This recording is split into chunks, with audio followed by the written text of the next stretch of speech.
जय हिंद फ्रेंड्स। आज के इस वीडियो के अंदर बात करेंगे डिटेल में डेड शोर्स के बारे में।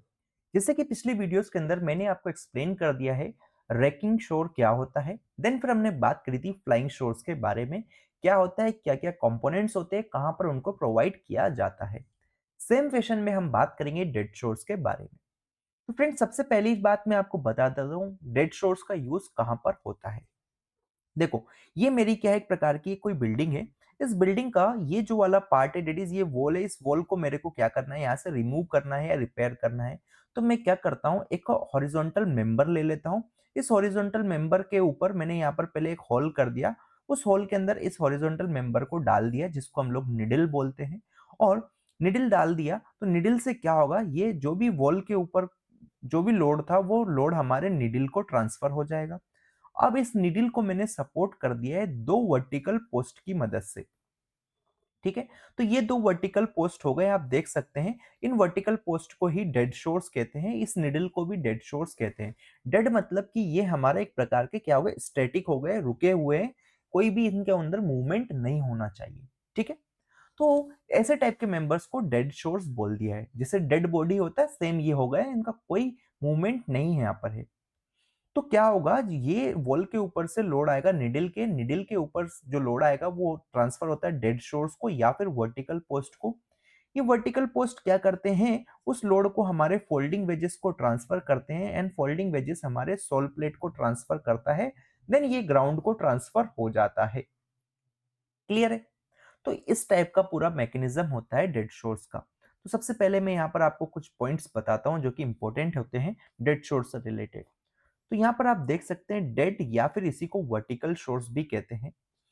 इनका काम होता है support the lower part of the wall temporarily. जो भी हमारे वॉल से या फिर जो भी बिल्डिंग से उसके जो लोअर पार्ट होते हैं उनको टेम्परेली सपोर्ट करने का काम ये करते हैं।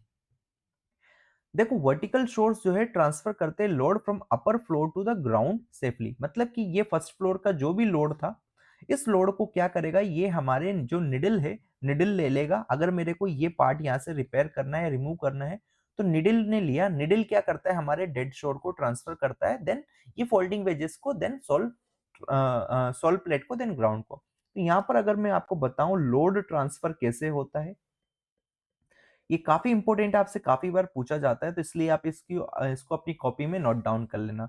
लोड ट्रांसफर होता है, जैसे कि मैं मान लेता हूँ वॉल के ऊपर का जो लोड था, ये ट्रांसफर किया गया किसको, निडल बीम को आया। निडल बीम बोल देता हूं मैं।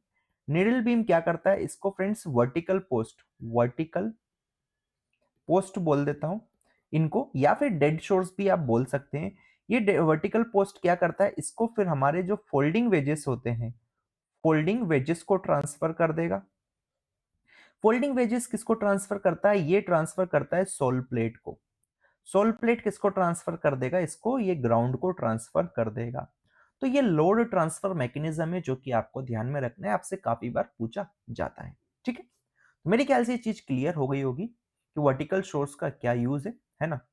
नेक्स्ट जो है फ्रेंड्स, इसका यूज किया जाता है जब किसी वॉल या फिर कॉलम को रिपेयर करना है या फिर रिप्लेस करना है, उस केसेस में इसका यूज होता है। इस फिगर के अंदर जैसे कि मान लो हमको इस वॉल को यहाँ पर रिप्लेस करके यहाँ पर कोई डोर वगैरह लगाना है, तो उस लिए इसका यूज होता है। सेम यहाँ पर टू रिबिल्ड और डिपेंड द एग्जिस्टिंग फाउंडेशन, इस फाउंडेशन को भी अगर मेरे को डीप करना है या रिबिल्ड करना है, तो उस केसेस में मैं यूज कर सकता हूँ किसको, डेड शोर्स को। ये मैंने आपके लिए लिख ही दिया कि to rebuild large openings in existing walls या फिर लोअर लेवल्स, यहाँ पर अगर आपको डोर विंडो लगाना है तो उस केसेस में भी डेड शोर्स का यूज होता है। ठीक है, ये सेम चीज मैंने आपको बता दी अभी, सारे कंपोनेंट्स जो कि आपको ध्यान में रखना है डेड शोर से रिलेटेड। कि निडल होता है, निडल किसको कहते हैं, जो हॉरिजॉन्टल मेंबर होता है हमारा, वो निडल हो गया। डेड शोर्स ये पूरा का पूरा, इसको हम लोग वर्टिकल वर्टिकल पोस्ट कहते हैं, वर्टिकल पोस्ट कह देते हैं, है ना। फिर ये हमारे फर्स्ट फ्लोर हो गया, ये फोल्डिंग वेजेस हो गया, फोल्डिंग वेजेस हो गया, सोल प्लेट हो गया। तो सोल प्लेट क्या करता है फ्रेंड्स, हमारे जो भी लोड है उसको लार्ज एरिया पे डिस्पर्स करता है। जैसे कि हमारा वॉल प्लेट था ना, तो वॉल प्लेट क्या करता था, लोड को लार्ज उस पे डिस्पर्स कर देता था या डिस्ट्रीब्यूट कर देता था। सेम काम करता है हमारा सोल प्लेट। ठीक है, यहाँ पर आप ध्यान से अगर देख पा रहे होंगे इस फिगर के अंदर, तो ये हमारे वर्टिकल मेंबर्स है जो कि डेड शोर्स है। और ये यहाँ पर ये ब्रेसिंग्स हमने लगा रखी है। ब्रेसिंग्स क्यों लगाई है, अगर आप इसको सामने से देखेंगे, ये तो मैं साइड से देख रहा हूँ, है ना? अगर आप इधर खड़े होके देखेंगे तो ये आपको कुछ इस टाइप का नज़र आएगा। मैंने यहाँ पर आपके लिए कुछ इंपॉर्टेंट पॉइंट्स लिखे हैं कि निडल्स क्या होती है। निडल्स हमारे वुडन मेंबर्स होते हैं जिसको नोन एज डेड शोर्स कहते हैं। इसको भी डेड शोर्स कहते हैं। और जो वर्टिकल पोस्ट होते हैं जो कि हमारे क्या होते हैं, सपोर्टेड होते हैं फोल्डिंग वेजेस के ऊपर और उसके नीचे लगी होती है सॉल प्लेट्स। ठीक है, तो वही चीज मैंने आपको यहाँ पर लिख दिया है। देखो फ्रेंड्स, यहाँ पर क्या होता है, मिनिमम 3 निडल की जरूरत होती है जिनके बीच का जो स्पेसिंग है वो 1 to 2 मीटर होना चाहिए। मतलब कि यहाँ पर अगर आप देख पा रहे होंगे तो ये तो मेरे डेड शोर्स है, तो इसके ऊपर मैंने ये जो चीज है ये ब्लैक कलर से अगर आप देख पा रहे हैं तो ये ब्लैक कलर से जो है ये है मेरी निडल। तो कम से कम आपको 3 निडल की जरूरत रहेगी। और इन निडल के जो बीच का जो स्पेसिंग है वो जो स्पेसिंग है आपको 1 से 2 मीटर तक रख सकते हैं आप अलोंग दी वॉल, मतलब कि इस डायरेक्शन में। क्लियर है? ठीक है। जिससे कि क्या कर सके, वहां पर जो भी रिपेयर है या फिर जो भी वर्क है वो कंप्लीट हो सकता है। ध्यान दीजिएगा फ्रेंड्स, जो आउटर शोर्स है उनको इक्वली ब्रेस्ड रखना है।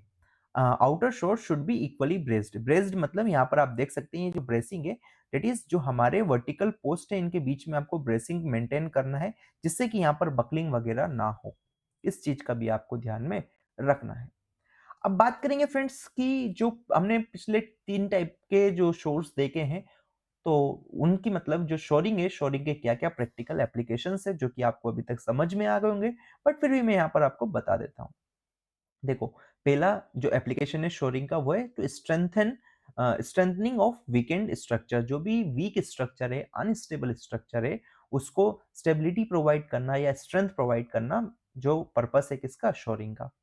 साथ में मैंने यहाँ पर लिख दिया है कि providing temporary support during excavation. जैसे कि मैंने आपको बताया था कि जो पाइपलाइन डालना है अगर आपको ग्राउंड के अंदर आप पाइपलाइन डालेंगे तो यहाँ पर एक्सकवेशन करेंगे तो एक्सकवेशन के वक्त जो भी जो आपका ग्राउंड है उसको सपोर्ट करने के काम में भी ये आता है।